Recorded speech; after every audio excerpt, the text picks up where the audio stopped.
I watched over 40 movies in the month of October, and in this video, I'm going to be giving you my top 10 favorite first-time watches of last month. So here we go. At number 10, I have I Saw the TV Glow, which came out this year. This movie is so cool looking. It is so interesting. I really did not expect to like it as much as I did. I know the reaction is somewhat split between all the reviews I was seeing across different social media platforms. Justice Smith, Bridget Lundy Payne, they're both so great in this movie. I love the character of Maddie so much. Just disappearing and then coming back and just dumping all of this information on Owen. The bits and pieces we see from the TV show in the movie, The Pink Opaque, looks really cool. Obviously, if you've seen it at the end, it's revealed not to be that cool. But the version of The Pink Opaque we see for most of the movie, I would absolutely watch it. I'd watch every season if that was a real thing. I'm sure there's shows like it. But this movie really made me want to binge watch a TV show that doesn't even exist. Also, Mr. Melancholy and the Ice Cream Man, creepy, but I love them too. The color scheme, just like the glowing purple and pink. The ending is so weird, but also kind of cool. But then, like, when I read into what the ending kind of means for our main character, Owen, it's like, oh, that kind of sucks. At number 9, we have The Nightmare Before Christmas. I am recording this at 3 a.m. November 1st, so I just got done celebrating Halloween by watching The Nightmare Before Christmas for the very first time. I've seen bits of it throughout the years, but I finally sat down,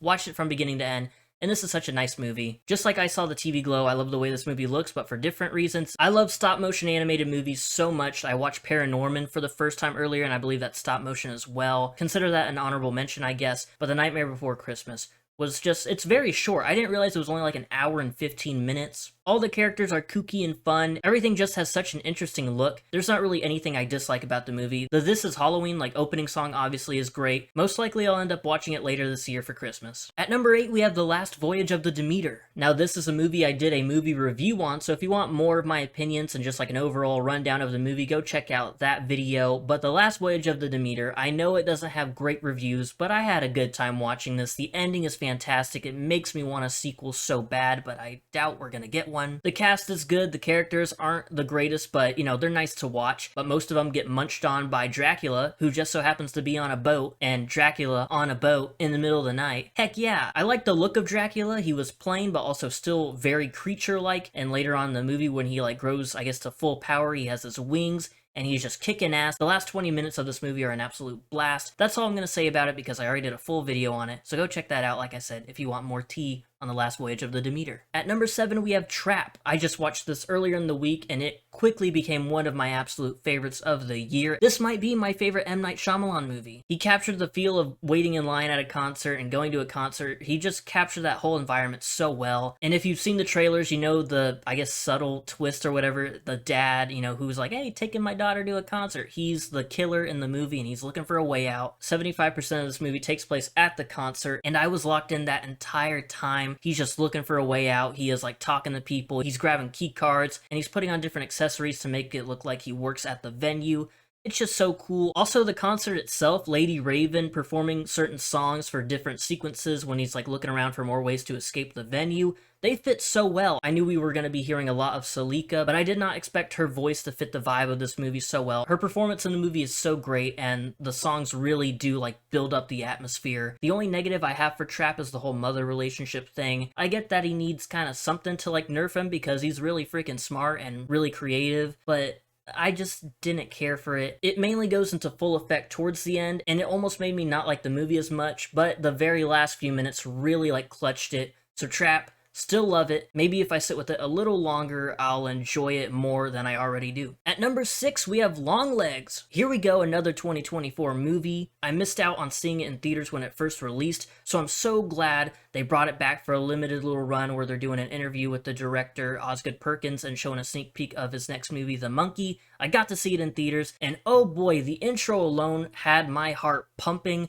I have never heard my heart pound that hard. I did not feel safe. That's what I keep saying about the movie. Throughout the whole runtime, I'm waiting for something to happen. The aura surrounding this movie, I know some people weren't a big fan of it, and I can kind of see it's a bit wonky, and it follows like a Silence of the Lambs type of investigation, but then it quickly is like, oh, no, there's a bit more going on here. But I absolutely loved Longlegs. Nicolas Cage, you can't say enough about the guy. Him as Longlegs, him singing, him like speaking in that like kind of high-pitched voice, just the look of him, just everything about the Longlegs character is just creepy, but also I can't stop looking at it, and I want to look away, but I just can't stop. Also, Micah Monroe does fantastic as Agent Lee Harker. She's a great main character, probably my favorite movie that she's been in. I enjoyed It Follows. Watcher was okay. Villains, where she was with Bill Skarsgård, that was pretty good, but Longlegs, she absolutely killed it. It's one of those movies that keep you guessing, because about halfway through or a little before, you're like, okay, I think this is what's happening. Then they throw a whole layer of like demonic stuff and Satan worshippers or whatever. They throw all that stuff in there and you're like, okay, I guess this is happening now. It has so many layers and I loved Longlegs so much. I'm so glad I got to see it in theaters, because I was just gonna wait for it to come on streaming, but they brought it back, so I'm like, I gotta take advantage of this.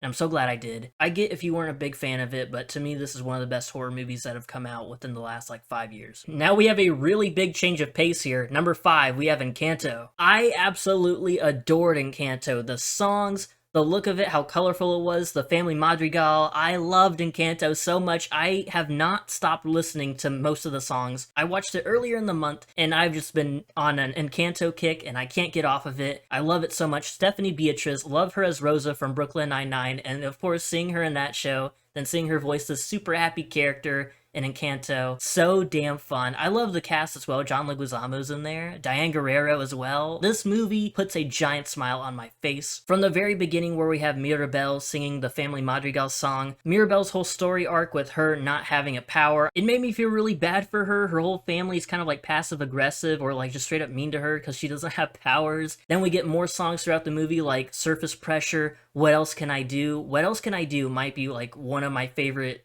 animated movie, Disney songs, whatever, of all time. I absolutely love What Else Can I Do? Of course, there's We Don't Talk About Bruno, another song I put on repeat ever since watching this movie. I've been sort of trying to catch up on some of the later Disney or Pixar or whatever animated movies I haven't been able to see in recent years, so I'm so glad I finally got to watch Encanto. I've heard a lot of people talk about it. I've watched bits from the Hollywood Bowl performance that the whole cast did. Encanto rocks. If you haven't seen it, you gotta watch it. I know I've been saying that for the last few, but you gotta watch Encanto. It's made me so happy. And changing the pace once again, at number 4, we have Tuesday. Tuesday was one of my most hyped up movies for the year. I didn't get the chance to see it in theaters because it had such a short run, so I was so happy when it dropped on Max earlier in the month or late last month. I don't know. Julia Louis-Dreyfus. Oh my god, I don't think this will get nominated for an Oscar or an Academy Award or whatever, but she is so damn good in this. I love her, and I knew she was gonna kill it, and of course she did. Also, I hope I don't get her name totally wrong. Lola Pettigrew as Tuesday herself. She's great. Again, hope I don't butcher the name, but Arinze Keene as the voice of Death, the bird. It just, oh, everyone is great in this movie. The voice of death coming from this bird, that's what got me hooked in the first place. And seeing Julia Louis-Dreyfus cry in the trailer, I was like, if she's gonna cry, I'm gonna cry. And I teared up a little bit. I don't know if I full-on bawled my eyes out, but I was definitely tearing up. I was definitely getting emotional. The movie does take a wild turn, like, towards the middle of it, which I was like, oh, this might ruin the movie for me, but then we, like, get back on track, and I realized why that part of the movie is there. So again, it's like Trap, where the movie saved itself from making me just think it was sort of mid. I love that damn bird so much. Death is such a good bird. That feels weird to say, but that's how I feel. I want more of Death. I had really, really high hopes for this movie. I hyped myself up for it throughout the year until I finally ended up seeing it, and it delivered. At number 3, we have Sleepy Hollow. Now, I sort of didn't even know this movie existed. I was browsing Paramount Plus, saw it on there. It's like, oh, a Tim Burton movie with Johnny Depp. Cool. But then I'm like, oh wait, Headless Horseman? Alright, I'm intrigued. This movie has such like a gray gothic vibe to it that really works. Sometimes other Tim Burton movies like Sweeney Todd, that didn't really work for me too much, but Sleepy Hollow, I absolutely loved it. So many decapitations. Such a fun story. Johnny Depp as a little detective guy. Heck yeah. Headless Horseman mystery. Hell yeah. This movie is so nice. Great Halloween vibes, and I'd gladly watch it again. There's also a witch in this movie, and her effects that she has on her face when she's going crazy, that's pretty cool. But it's mainly a fun little dark movie with a bunch of beheadings, and it just kicks ass. I really don't have anything else to say about it. It also has some really funny lines in here, like, is he dead? That's the problem. He was dead to begin with. I love that line. It's towards the end of the movie. I loved it so much. At number 2, we have The Grand Budapest Hotel. You'll see which movie I chose for number 1, but this was pretty much back and forth, tied for the number 1 spot. I've been a bit indifferent on Wes Anderson's directing style. Sometimes I like it, sometimes I think it's a bit too, like, a little weird because that's what Wes Anderson does. But the Grand Budapest Hotel was so fantastic. I don't give a lot of movies 5 stars all the way, but oh, after watching this, I knew I had to give it 100%. Ralph Fiennes, he's so like unserious and serious at the same time. It has all the Wes Anderson usuals in here. Jeff Goldblum, Willem Dafoe, Jason Schwartzman's in there. Loved all the characters, loved the story. Zero and Gustav's relationship, I loved it so much. There wasn't like a thing I really disliked about this movie at all. That's why I gave it full-on 5 stars. This honestly could be a new comfort movie for me. Like I said earlier, I was a bit indifferent on Wes Anderson's like different movies. Asteroid City, for example, wasn't the greatest in my opinion, but I thought it was interesting. But I love Fantastic Mr. Fox. But after watching The Grand Budapest Hotel, I just want to go and find all of his movies and watch them all. And at number 1, we have a movie that everybody is currently talking about. We have The Substance. The Substance might just be the best damn movie of the year. One of the best body horror movies of the last, God knows,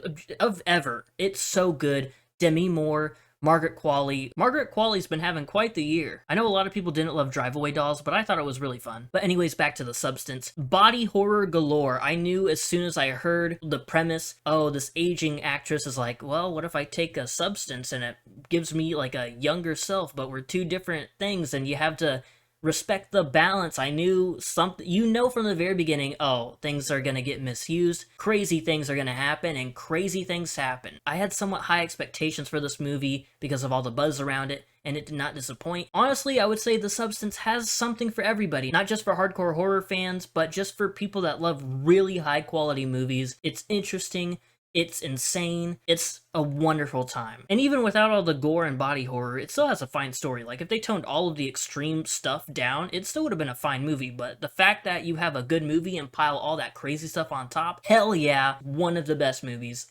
of the 2020s. I know we still have half the decade left, but this is an absolute standout. It's that good. Thank you all for watching this video. This was originally going to be my top 100 horror movies, but because I'm leaving on a trip in a bit, I have to like kind of stockpile videos for the weeks that I'm gone.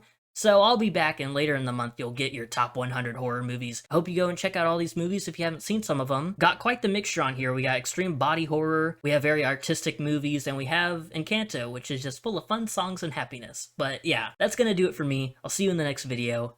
Goodbye.